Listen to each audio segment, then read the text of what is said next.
Hay un tema del que me gustaría hablar, me gustaría cambiar por completo el tema de conversación, y esto lo hemos hablado alguna vez también en el podcast con Isabel y lo hemos mencionado, que es el tema de One Health. Sí, One Health, además siempre lo hemos Tú lo has reivindicado mucho también. Y sobre todo lo dijimos a expensas de lo de ampliar el grado de veterinaria a 6 años.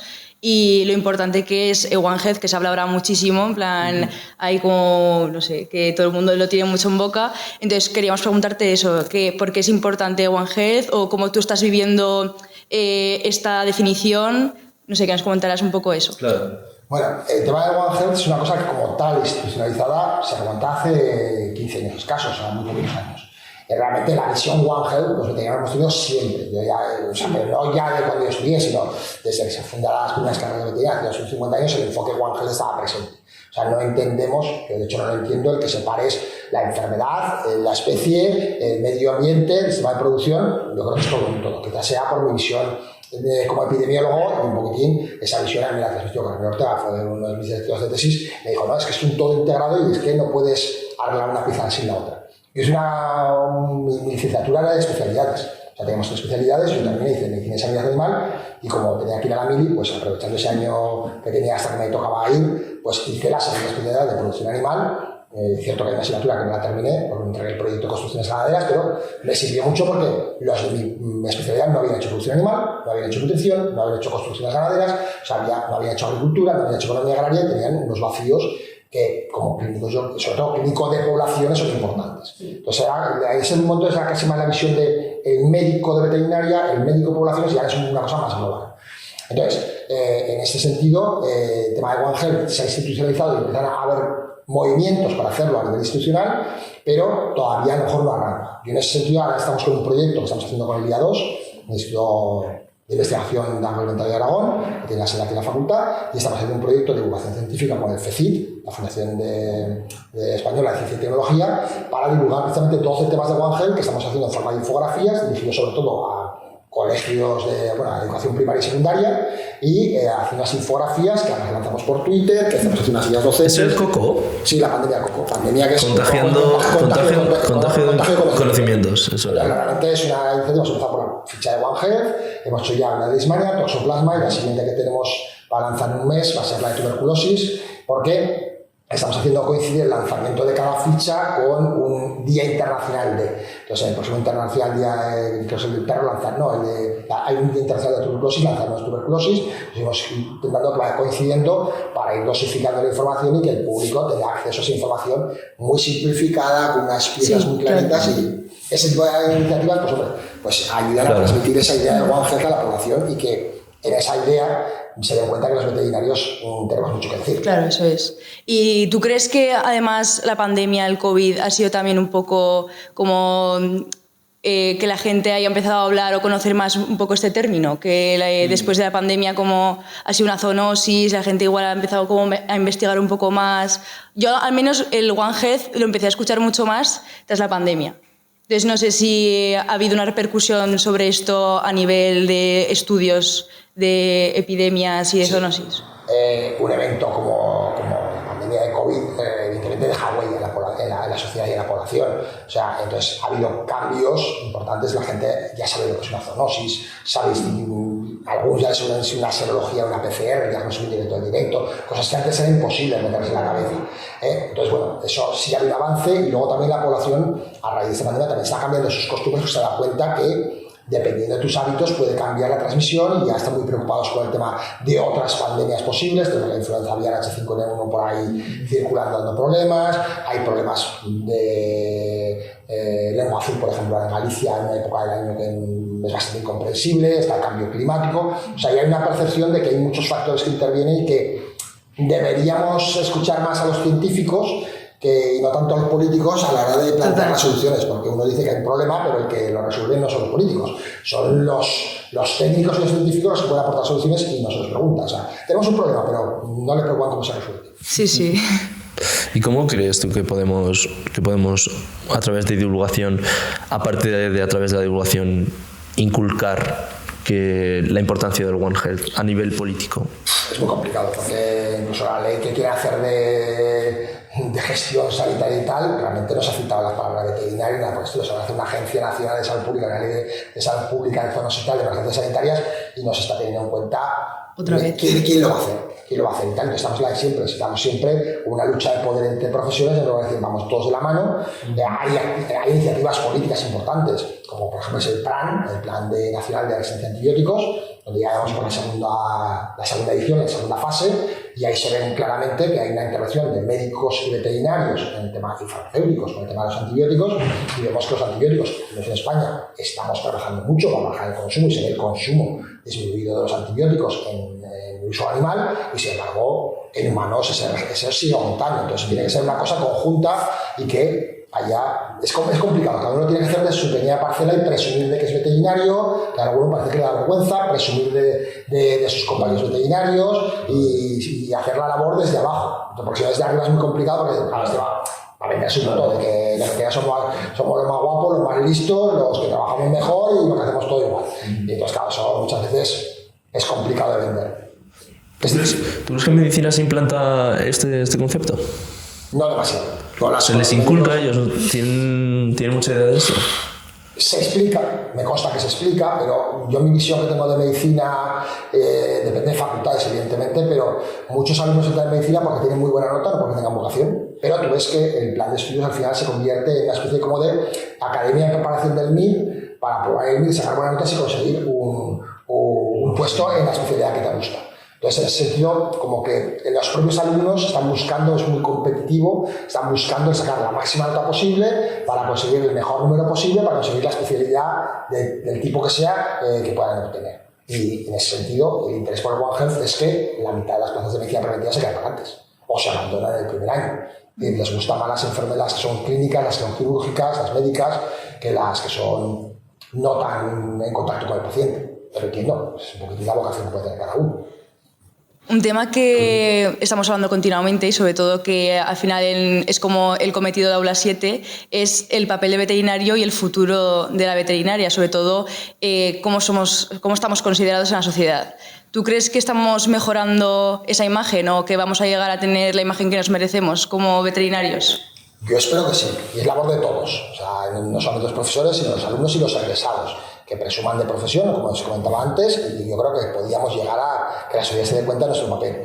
Realmente, si hiciéramos una huelga salvaje en mataderos, se darían cuenta enseguida, porque no se dan cuenta del papel que tenemos allí. Sí. O yo creo que haciendo una campaña de que nos mandaran a algún veterinario, a mí no, pero a algún veterinario a la isla de los famosos supervivientes, se darían cuenta que al cuarto día el veterinario ya tendría unas instalaciones geniales para dormir, cubiertas, con aislamiento térmico, un pozo de agua potable con un filtro de carbono activado, una zona eléctrica para eliminación de residuos, había montado una pequeña piscifactoría en la playa, un criado de cerdos, los cocos ya estaría fermentando cocos para hacer cerveza o algún licor de coco, y se dan cuenta enseguida que un veterinario vale para todo. Sí, entonces, ahí sí que sería buena una campaña de buscar a un candidato bueno que diga que es veterinario y vamos, más que le echarían enseguida porque les estropea. Ya, eso se pelearía ahí. Pero sí, o sea, es que van a hacer todo, o sea, tú ves el perfil de salida de un veterinario y es infinito. Sí. Para que nos podemos llegar a todo. O sea, el problema es eso, que la gente no se da cuenta de las grandes capacidades que tiene esta carrera y que, bueno, parece ser que es una carrera menor y no lo es. De hecho, yo cuando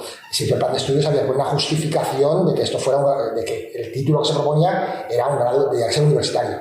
Y yo me negué, dije, no, o sea, como que nos vamos a replantear que veterinaria no es una carrera universitaria directamente, ni me niego, o sea, es una carrera veterinaria sí o sí, punto pelota. O sea, no empezar a justificar que veterinaria tiene que estar en la universidad, lo doy por asumido que es así. O sea, totalmente. Ni escribir una sola línea al respecto. Y bueno, yo creo que es la labor de todos. En otros países lo han logrado y están muy, muy apreciados, y un veterinario es tener un veterinario de equipo es una figura importante. Una figura que se encarga de temas de control de calidad, de organización empresarial, de bienestar, de salud. O sea, nos dedicamos a muchas cosas y yo creo que es importante. En Francia tienen una visión de veterinario mucho mejor que la nuestra, incluso en Inglaterra. Sí. ¿No? ¿Qué crees que hemos aprendido del COVID, Nacho? Pues hemos aprendido algo, cada uno en su justa medida. Yo creo que sobre todo se han cambiado más que aprender, que algo se ha aprendido lógicamente de cultura científica, que yo creo que está un poquitín olvidada, y hay gente que tiene muchas deficiencias en cuanto a entender cómo están las enfermedades. O sea, yo me sorprendía cuando decían, no, es que no estamos seguros que sea transmisión por aire. ¿Cómo que no sabemos que es transmisión por aire? Es verdad, esto lo escuché. No puede ser. O sea, veterinaria, digamos, décadas asumiendo que hay un montón de enfermedades y con demostración, no asumiendo, sino sabiendo que está temporal, incluso a varios kilómetros de distancia, fiebre aftosa, UIES, que tenemos un montón de enfermedades a larga distancia, el PIRS, entonces, mira, alguno en Twitter me decía, ¿les estás mintiendo a tus alumnos? Y yo, pues nada, seguiré mintiéndoles, pero es que es así. Entonces, eso que la población se que está por aire. Pues claro, y que la ventilación es clave. La producción actual, por ejemplo, de broilers sería imposible sin un buenos sistemas de ventilación y de filtración del aire. Entonces, claro, la gente eso lo ha asumido, de que hay una posibilidad de transmisión no por contacto, por ingesta de agua, y luego lo que ha habido es un cambio de hábitos. Y se ha notado en la incidencia de gripe, subió, pero no se ha disparado los casos graves. Sí que ha habido muchos casos leves, pero hospitalizados prácticamente. No ha habido un pico como estamos acostumbrados, una mesetita. Y lo mismo ha pasado con COVID, pues hemos cambiado muchas cosas. El uso de la mascarilla de forma voluntaria, ya ahora hace tiempo que era obligatoria, pero en transporte público, yo te puedo asegurar que si voy a coger el autobús voy a usar la mascarilla. O sea, sobre todo en qué situación. O que alguien que esté con un poco de tos no vaya a trabajar. El teletrabajo también en algunos sitios ha ayudado un poquitín, aunque no ha despegado. O que digas, voy con una mascarilla. Y no tienes que justificar a nadie, no, es que estoy enfermo, es que la gente asume que una mascarilla será o por tu bien o por el suyo, pero la lleva. Entonces yo creo que esas cositas hemos aprendido y todavía nos quedaría aprender un poquitín más y que los políticos, las instituciones públicas, pues fomenten temas de ventilación adecuada. Claro, nos ha pillado en una época de crisis económica que empezar a ventilar con ventanas abiertas al precio que está la luz, pues no es muy viable. Claro. Yo me estaba recordando, cuando estaba diciendo lo de las mascarillas en autobús, vi a una señora el otro día que tenía un papel albal, a día de hoy, papel albal sujeto entre la barandilla y su mano, haciendo todo el ruido cuando lo apretaba, y la mascarilla puesta del revés. ¿Qué le dirías a esta señora a día de hoy, Nacho? Bueno, es bien intencionada, quizás hasta le faltaría un poquito más de divulgación, alguien que le dé las noticias en condiciones, pero vamos, la mascarilla al revés, las quirúrgicas tampoco sirven para gran cosa, pero reduce la concentración de virus que pueden llegar, o de bacterias que pueden llegar a tu organismo, hay una reducción. Yo me acuerdo con esas mascarillas que las quirúrgicas tienen la parte azul, bueno, azul. Tenía la parte blanca por fuera, sí, la señora. Ahora es un azul, verde, rosa, sí, morada, y todos los colores hay por negro y tal, y está la parte blanca y tal. Yo me acuerdo cuando fue el rey Felipe el FEMA, creo que tenía en Madrid, un hospital de campaña. Sí, es verdad. Y iba con la mascarilla al revés y alguno, es que claro, es que la lleva al revés para que así él no contagie y no sé qué. Pero qué tontería está diciendo, la mascarilla se va así, se la ha puesto mal. La parte hidrófoba y la parte hidrófila y hay que ponerla ahora en determinadas condiciones. Pero no es que salga para arriba para adelante, o sea, que sea como un filtro unidireccional. O sea, entonces hay gente que todavía le queda la imagen del príncipe Felipe y si está tan bien asesorado, pues será por algo. Se acusa de que nadie le ha explicado al príncipe cómo se debe llevar. El príncipe, pero el rey, alguien ya le ha explicado cómo se pone una mascarilla en condiciones. Hombre. Pero en fin, hay gente que eso todavía está con... Y hay gente que tiene miedo, o sea, hay gente mayor que tiene mucho miedo todavía, muchas enfermedades, y que sigue usando guantes, que sigue evitando el autobús, que va con la mascarilla puesta a todas horas, incluso en la calle. Vale, pues la gente, el miedo es libre y la percepción de riesgo yo creo que es una cosa que nos condiciona nuestra actividad diaria y nuestra toma de decisiones. Hay un estudio muy bonito en Canadá, han hecho con millones de personas, donde se veía que aquellos que no habían querido vacunarse de COVID tenían más probabilidad de sufrir accidentes de tráfico. Y era porque en ambos casos, ¿era vacunación o era uso de mascarilla? Creo que era uso de mascarilla, no tengo la duda, porque como lees tantos artículos al final que leías. La cosa es que la gente que tiene una percepción de riesgo menor es para todo en la vida. Entonces, como decía, ya no me voy a infectar, ¿para qué voy a usar mascarilla? ¿Para qué me voy a vacunar? Y evidentemente es, ¿para qué voy a frenar el semáforo? El símbolo de 90 por hora, eso es para otros, para mí no, porque soy muy bueno. Entonces, esa percepción de ser más echado para adelante hace que se refleje en otras condiciones de vida, en el uso de mascarillas, en vacunarte o no vacunarte, o en saltarte los semáforos en AMA. Sí, o sea, eso que hablamos ahora de que en la sociedad, o sea, el COVID ha condicionado a la sociedad, y aparte de la sociedad y la psicología, ¿también crees que nos ha afectado inmunológicamente de llevar tanto mascarillas, lavarnos tanto las manos? Porque al final, antes del COVID, pues no te lavas tanto las manos, no tienes tanto cuidado, y al final eso también favorece a tu sistema inmune a, pues no sé, a tener como unas defensas mejores, o no sé cómo llamar. Bueno, ¿tú crees que ha afectado eso a la hora de salvarnos tanto? No soy inmunólogo, he hablado con inmunólogos como Alfredo Corel y tal, le sigo y tal, y hemos coincidido alguna vez, y la verdad es que el tema de la deuda inmunológica, el síndrome del niño sucio, son como hipótesis que no han sido probadas científicamente. O sea, hay algunas evidencias y lo vemos. O sea, el no estar en contacto con un patógeno durante mucho tiempo hace que tu estado inmune se olvide un poquitín del patógeno, y eso lo vemos en los animales, y cuando venga el patógeno te pille por sorpresa. Entonces, bueno, alguna relación hay, pero también el uso de mascarillas, lavarte la mano, no solamente es una barrera absoluta de estarte, será en la inmunitaria real, de no estar en contacto con ningún patógeno, sino lo que está haciendo realmente es reducir la concentración de patógenos a las que vamos a estar expuestos.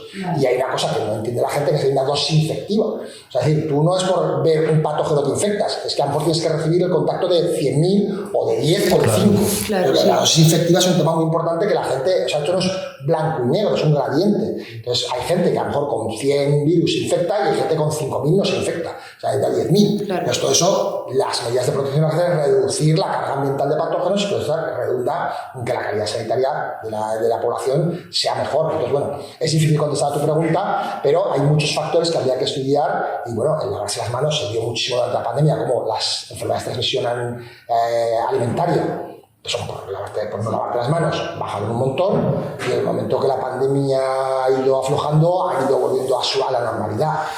Bueno, Nacho, por último ya vamos a dar paso a las preguntas. Es la primera vez que introducimos público, entonces, pues bueno, a ver qué preguntas te hacen, ¿vale? A ver con qué me sorprende. Eso. Vale, hola Nacho, mi nombre es Patricia, soy de tercero de veterinaria y mi pregunta es acerca del brote aviar que ha habido aquí en Zaragoza, al menos que haya visto las noticias la última semana. Si puedes hablar un poco más, si has visto datos y también por qué se dan las gaviotas. Gracias.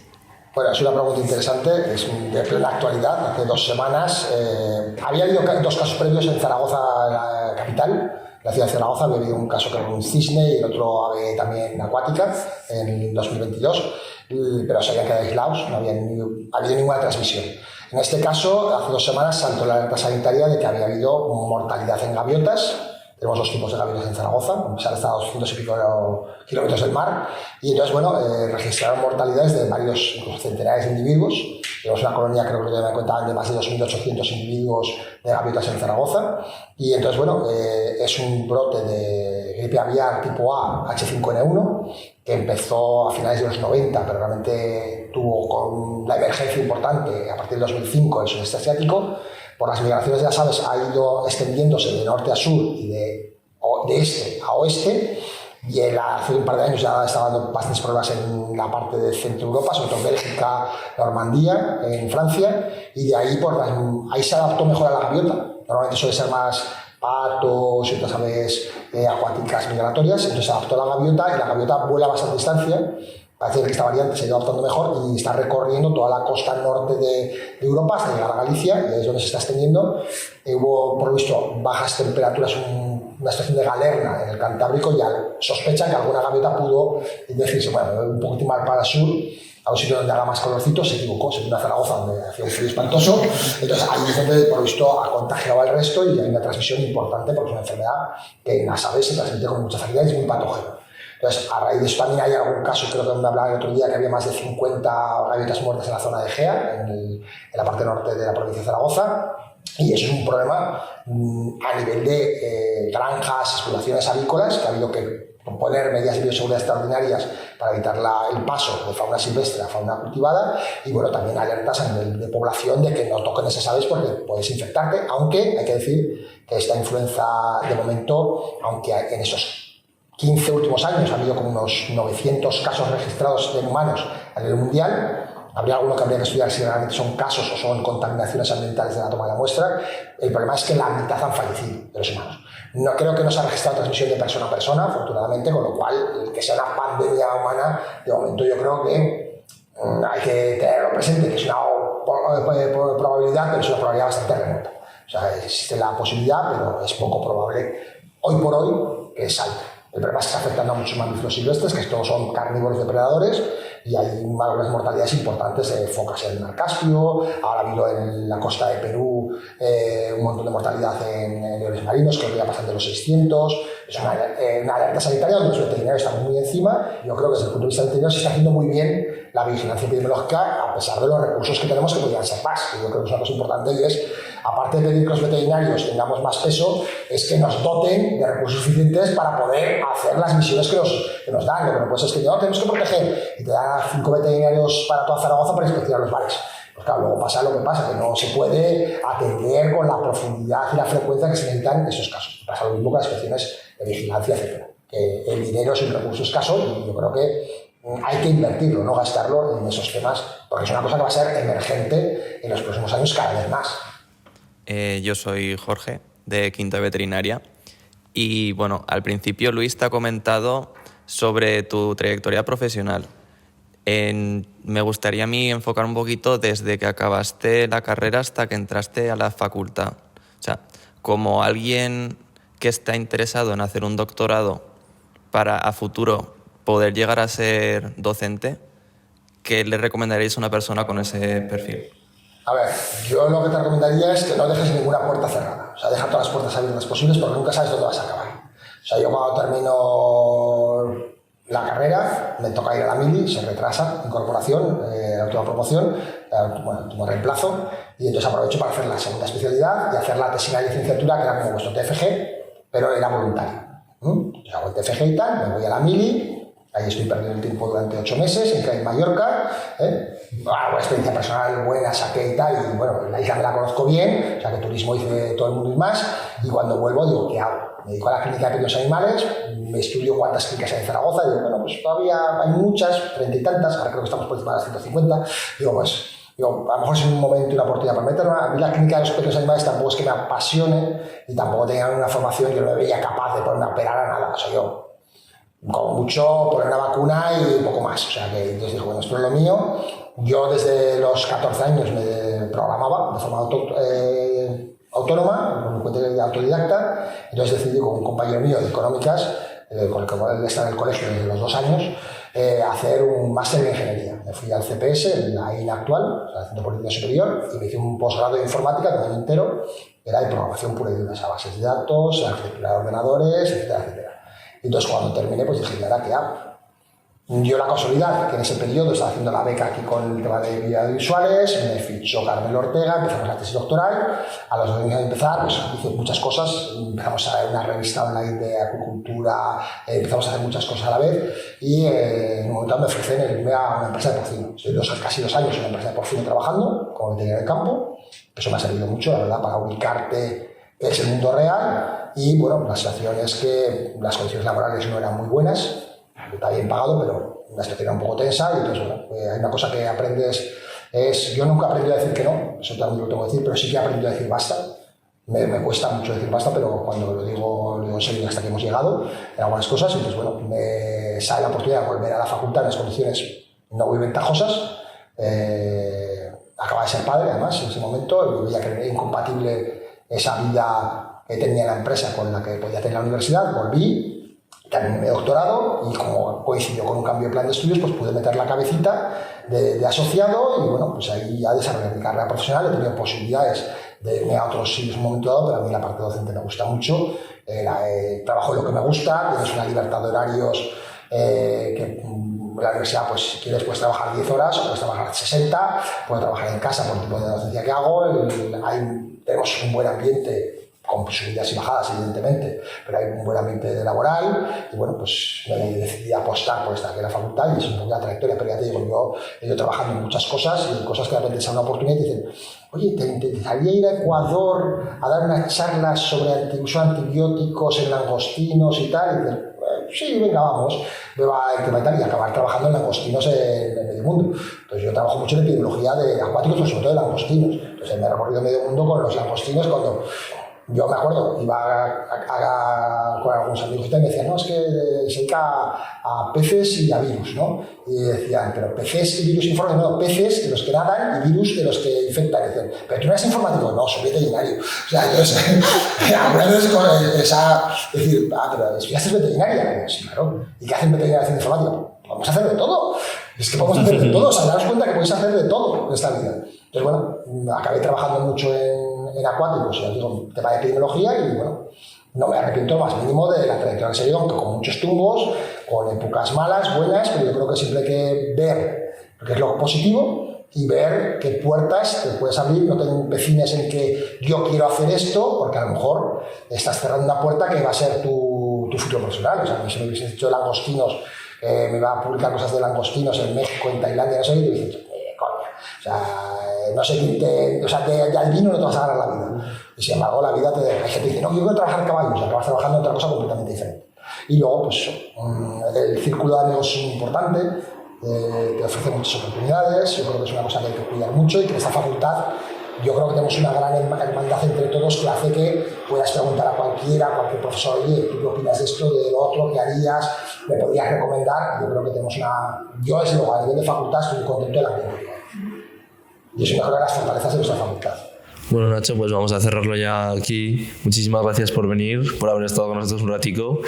Así que, bueno... y también muchas gracias al público que ha venido, que no sé, se nos ha hecho también muy ameno cuando han estado entrando y saliendo y así. Claro. Y, joder, pues no sé, también que la gente venga y que animar a más gente a que se anime a venir y eso. Claro, repito muchísimo. A compartir sus opiniones, sus inquietudes como nosotros y sí. Pues nada, muchísimas gracias, Nacho. Gracias a vosotros, un placer poder hablar y ver qué preocupaciones tenéis y poder contar algo, compartir algo de la experiencia que he tenido y bueno, cualquier cosa ya sabéis lo que tenéis. Perfecto. Por supuesto. Pues muchas gracias. Muchas gracias.